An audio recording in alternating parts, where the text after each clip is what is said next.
Hey guys, Rick here with another With Spoilers review. This time we're looking at the second episode of Series 8, Into the Dalek.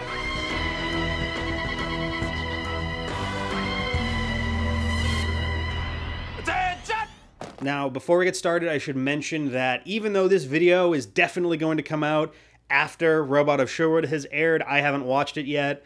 It's something I'm going to do literally the second this is done. So anything I talk about here is entirely possible it'll get debunked by the time you guys even see this. So hold on to your hats there. And on top of that, Robot of Sherwood I should have up on Monday of this week, maybe Tuesday, but that one will be a little bit earlier on, like I intended. As far as spoilers for this episode, I kind of teased it a little bit in the Without Spoilers review, but honestly, there's not much to spoil. A lot of it's just plot about the episode, and I guess I can get into more detail about what I thought about that. There's a lot of theories that I have in mind, though, so why don't we jump right in? I mentioned the loose science of this episode and the issues that I had with it. So I guess one is the nanoscaler.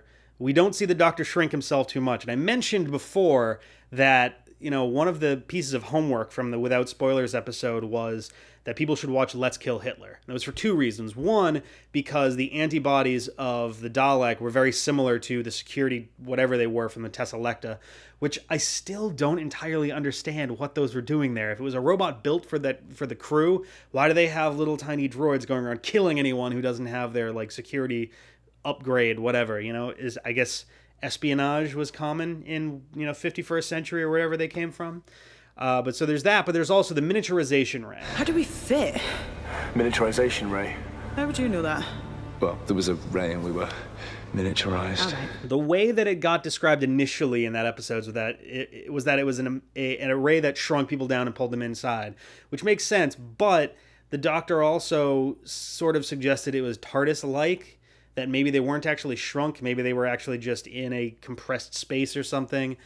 I don't know.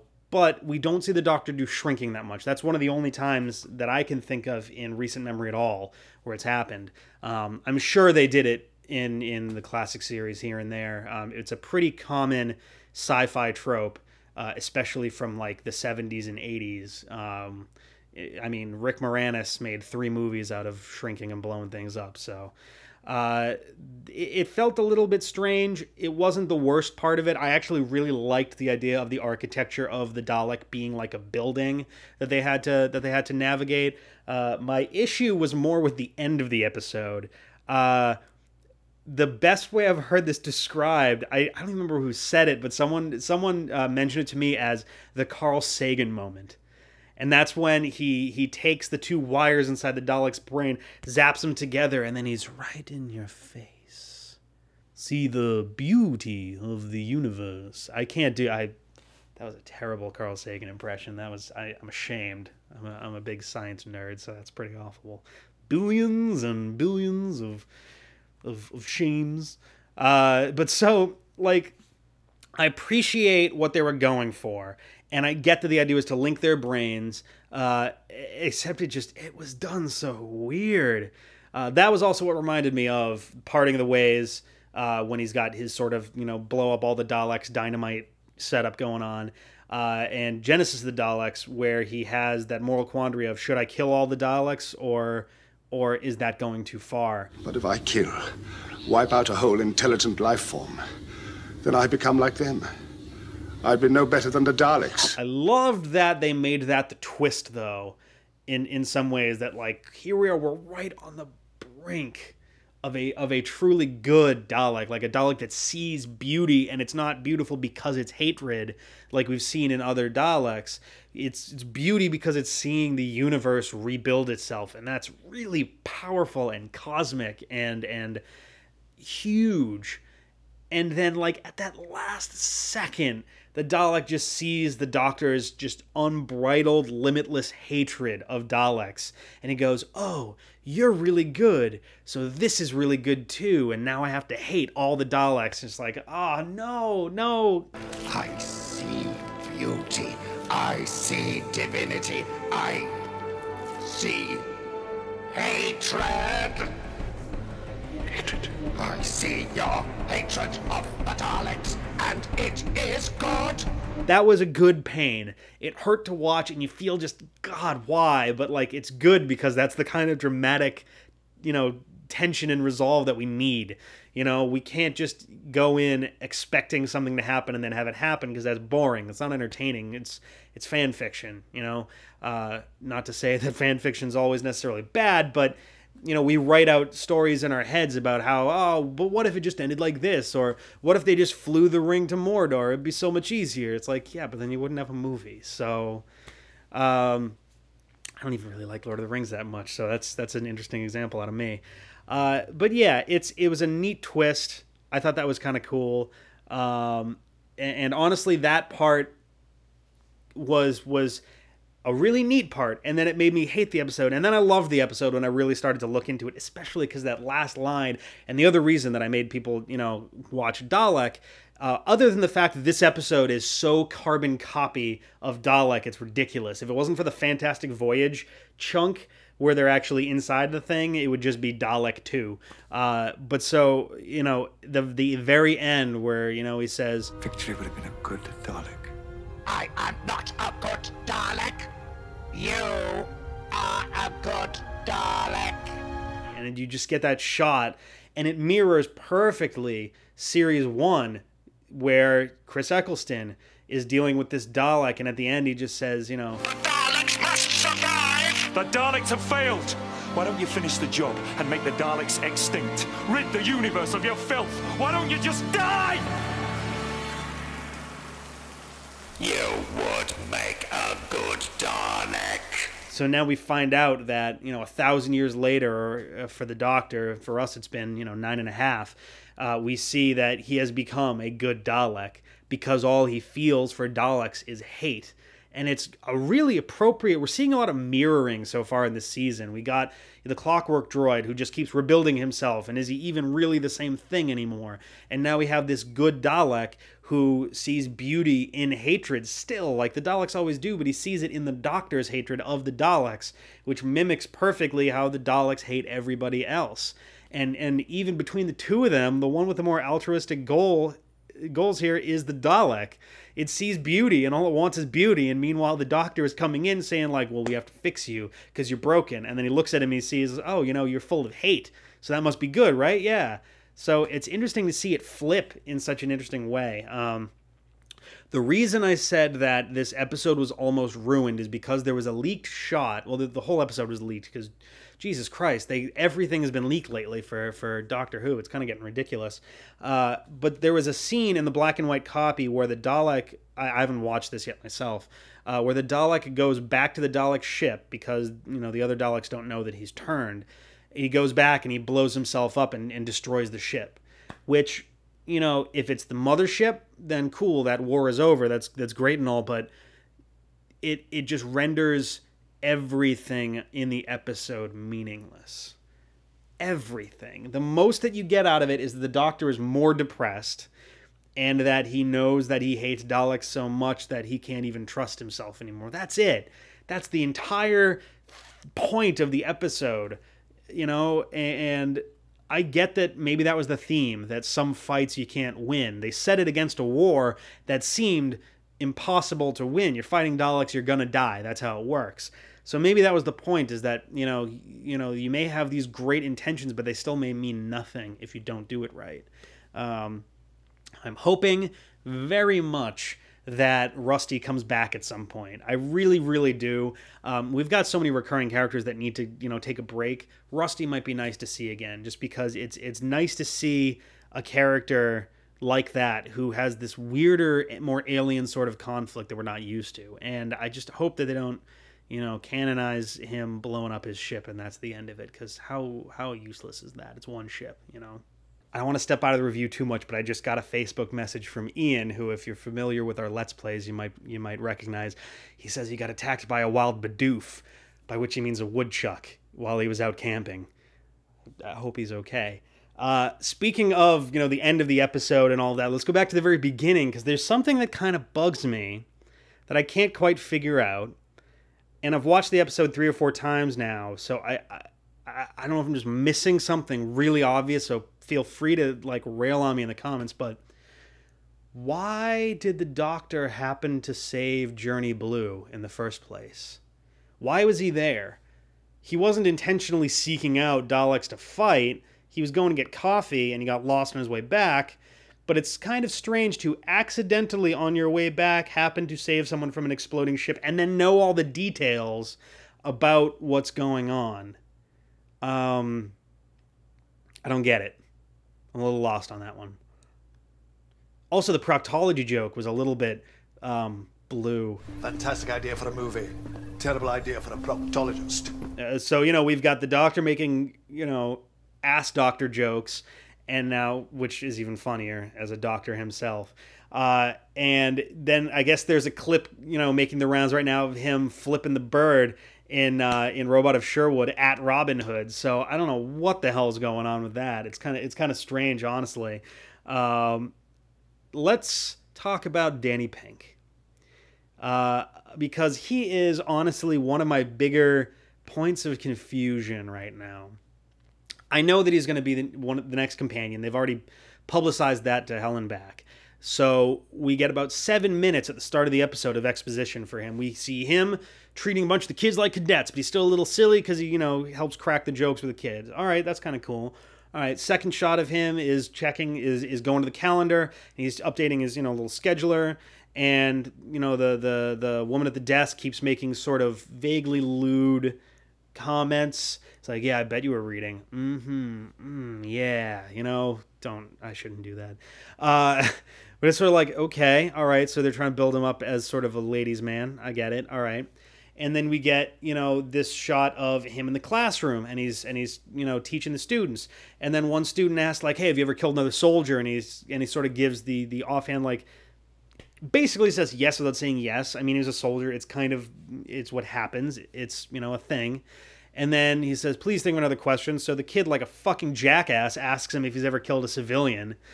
And, you know, he gives this sort of like, he gives an answer that makes it clear that he doesn't want to talk about it. And then you see the tear. And it's just sort of like, okay, all right, that's fine, I guess. You know, obviously someone would be pretty broken up about having to do that or having had that happen. And then we get you know, the scene with him and Clara, and she makes this incredibly fucking rude set of comments about like, oh, doing the soldiering thing, like, oh, the cadet school is like, oh, you're gonna teach them how to shoot people? It's like, whoa, no one said anything about shooting anybody. Like, and you know, he makes a valid point on that. He's like, you know, there's a lot more to it than just shooting people, which there is. And she says, you know, would you go, you shoot people and then you go and cry about it afterwards? Like, whoa, bitch, stop. Like, you've literally just met this person and you're making some serious, like, it's not even like it's an accusation, it's just like a really upfronty kind of way too personal sort of thing to say at somebody. I don't know, it really rubbed me the wrong way. And I know that she's really like, she's very, her mouth moves before her brain does. And you can see the interaction right after the two of them are sort of like, what? Wait, huh? What? So that kind of threw me off for a second. And then we see him going to the class. She asks him if you know, she's going to, I think it was like a going away party or something. And he goes in the classroom and he has this really like awkward breakdown. Like, not a breakdown like emotionally, just sort of like the girl that I like talked to me, but I was too awkward to say anything, blah. Like, it was so strange to see that superimposed with, you know, the same guy was just the soldiery thing, and then he comes back and he's like, why can't I accept this date? Like, it was just so much conflictingness. And like, I understand that there's probably plenty of soldiers who are not great with women. That's fine. But like, the way they put it together here so quickly is just, it was a little bit strange. I wasn't really sure what to think about it. And then at the end of the episode, oh, what, you don't like soldiers, or you're a rule against soldiers? And she has her comment about like, oh, it's not me who does. Which, I mean, I understand the Doctor's had a thing against soldiers for a while. Mostly, like, he's never liked guns. But, you know, I feel like after the accusation by Davros that he keeps making soldiers out of people, he doesn't really like associating with them at all. But I mean, he's also been a soldier himself, so maybe it's a self-effacing, self-deprecating sort of thing, or self-hating, which is interesting too. He mentions when Journey Blue starts crying, it's like, that's how we civilians talk to you a lot. It's like, all right, I guess he at this point he remembers the War Doctor. Or at least he acknowledges him. I don't think he's going to be pretending he doesn't exist or anything, but it's just sort of a strange, like, okay, I mean, you've been to war and you've even been referred to as a warrior outside of that, so I don't know. It was a little bit awkward, I guess. They played around with it. It felt a little forced, I guess. I don't know. It's nice to see a pair of companions at a stage in a relationship that comes, before Rose and Mickey, and before Amy and Rory. Even though we got to see like them. That's the thing. I loved the Amy and Rory dynamic. I know a lot of people got sick of it after a while. I was a really big fan. One, because a 3-person TARDIS always seems most interesting to me because you got these interesting sort of dynamics going on. Rose and Jack, Rose and Mickey. You had Martha and Donna for that one set of episodes. Amy and Rory were a big set too. You got to see their relationship in a really realistic and progressing way. They started out, when you first see them, they're either I think they just started dating, so it's like super awkward, or like she doesn't really like referring to them as dating. And then over time, it's like, no, boyfriend, girlfriend, and then they got married, and then they got divorced, or very nearly did in Asylum of the Daleks, which is one of the best character progressions I've ever seen on the show. And the infertility thing, and like it was a really mature look at the relationship. So to see this like really awkward version of dating so close after that, where you got this, oh well, they won't, they kind of thing, it felt weird. And it was kind of super awkward too, the way they played into her side of it also, Clara's side. Like immediately after they have a conversation, the Doctor's commenting, oh, you almost look like you're in love. And then she meets Journey Blue, and she makes the comment about, oh, I just met a man named Pink. She said, oh, you look like you're in love. Just like, holy shit, guys, just like calm the fuck down. It doesn't have to happen in the course of 15 minutes of interaction. Like, let it just slow down, please. I would love to see, if they're gonna start dating, I would love to see this happen over the course of some time, maybe, and not fucking instantaneously. It just like, it felt so immediate and required and just put together to make sense that it didn't really work for me. I don't know. I guess we'll have to see how that one goes. We got to see Missy again. I got her name this time. I guess I wasn't paying attention well enough when she introduced herself, literally in the first sentence last episode. I'm Missy. You made it. But yeah, she sees. No, I'm gonna forget her name. It was started with a G. Gretchen Allison Carlisle.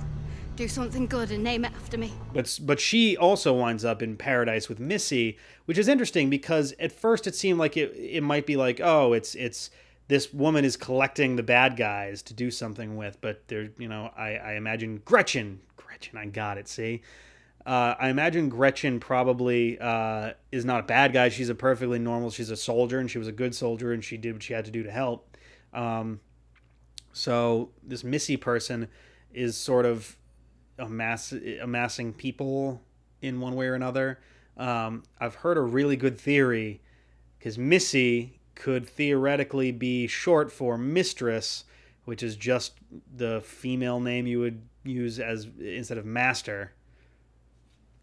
There were a lot of rumors going around that the Master was going to turn up in Series 8, so we'll have to see. She wasn't as creepy this time as last time, so I was a little happier to see her this time around.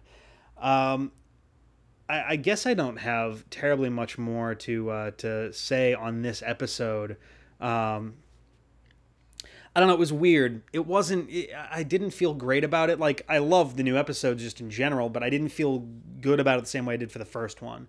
And honest to God, when the Carl Sagan moment happened, every single person that I've watched this episode with so far has laughed. Me, I went, what? Like, it didn't really register for me, but everyone else went, like, they, snicker a little bit, or, and I can agree, it just feels strange and silly, but I don't know. Overall, it was a cool idea. I thought that the radioactive leak crack was maybe possibly a little wink back to the cracks from the 11th Doctor's era. But it's nice to see the 12th Doctor actually being, a person instead of, a sort of amalgamation of different ideas and stuff, and he's actually forming his identity. I'll be interested to see how Robot of Sherwood goes for him. Yeah, I'm excited to see where the rest of the season goes. I think I'll feel a little better about it once I know what the point of it was, I guess. I do hope Rusty comes back, though, for what it's worth. With the without spoilers version, we had homework. I figured for these we can do something a little silly with it, and that's my alternate title for the episode. Last time the alternate title would have been the Christmas Invasion in the Fireplace. This time around you can pick between two of them. You either get Dalek 2 or The Fantastic Voyage of the Daleks. So with that, I think that's going to be it. We'll see you guys next time. We're going to do Robot of Sherwood. Hopefully it's a good time. Leave any comments you like down below. Like, subscribe, comment, do all that stuff. We're going to have a lot more of these coming in the future, as well as Iron Man. I swear it's happening. I've been writing it. I just haven't had enough time for it. So, but yeah, if you guys have any thoughts, feel free to share them and share your own theories down in the comments too. I'd love to hear them, and I'll try to keep up and reply as best I can. All right, see you guys next time.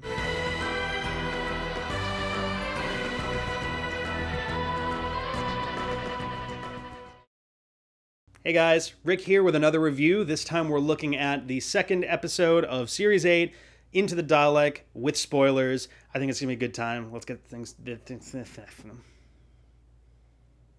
I might actually use that.